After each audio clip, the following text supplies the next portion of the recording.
Mbosso Khan, karibu kwenye uzinduzi rasmi wa kampeni ya Vote Now katika hifadhi ya taifa Kitulo. Karibu sana.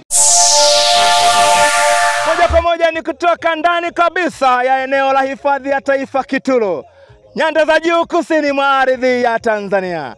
Eneo ambalo limeendelea kujichukulia umashuhuri ndani ya Tanzania, Afrika na duniani kote, kama eneo ambalo limepambwa na nyanda zenye maua ya asili na kulifanya eneo hili la hifadhi ya taifa Kitulo kuwa zuri na lenye muonekano wa aina yake duniani, Afrika na Tanzania yenyewe. Hii ni moja ya sehemu nzuri sana ya kutembelea mkiwa wawili.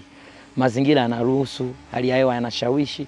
Mbali na kuwa msanii, mimi ni Mtanzania na nina kila sababu ya kuhamasisha Watanzania wenzangu tupigie kura vivutio vyetu. Tuna kila sababu. Kupitia kampeni maalum ya The Vote Now, shirika la hifadhi za taifa Tanzania TANAPA kutoka ndani ya hifadhi ya taifa Kitulo linaizindua kampeni maalum ambayo itahamasisha Watanzania, watu wa Afrika na duniani kote kuyapigia maeneo yote ambayo yameingia katika kinyang'anyiro hiki cha World Travel Awards kuwa maeneo mashuhuri na maalum katika mizania ya shughuli za kiutalii. Tumekuwa tukishindanishwa kwa takriban zaidi ya miaka 15, lakini hifadhi mbili tu, Mlima Kilimanjaro na hifadhi ya taifa Serengeti kama hifadhi bora Afrika, na tumekuwa tukishinda. Kwa mara 6 hifadhi ya Serengeti imeshinda mfululizo, lakini na Mlima Kilimanjaro kwa wakati tofauti mara 6 imewahi kushinda kama kivutio bora Afrika. Lakini kwa safari hii ni hifadhi 10 katika makundi 8, na ndio maana tunasema 10 packs 8 wins. Kwa kweli kwanza kuingia tu kwenye hii kinyang'anyiro cha hii tuzo kwetu sisi ni heshima kubwa.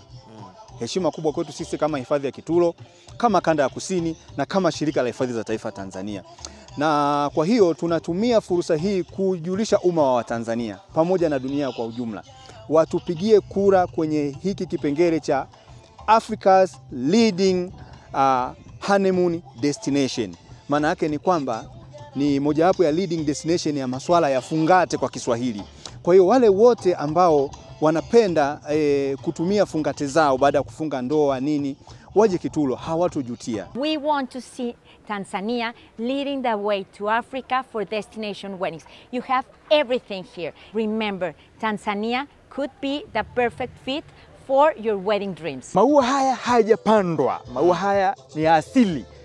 Tangu uhifadhi ulianza na ulivyoshika kasi kwenye hifadhi hii, kwenye nchi zilizoko kusini mwa jangwa la Sahara, hifadhi hii kwa aina ya mazao yaliyopo kwenye hifadhi hii, kwa maana ya maua, ndio hifadhi ya kwanza kwenye ukanda wote wa nchi zilizoko kusini mwa jangwa la Sahara, kutokana na wanda lakini pia maua. Na pengine mnaweza mkatoka na kitoto chenu kimoja huku mkakiita hata Kitulo baadaye. Hii ni Kadoshi TV.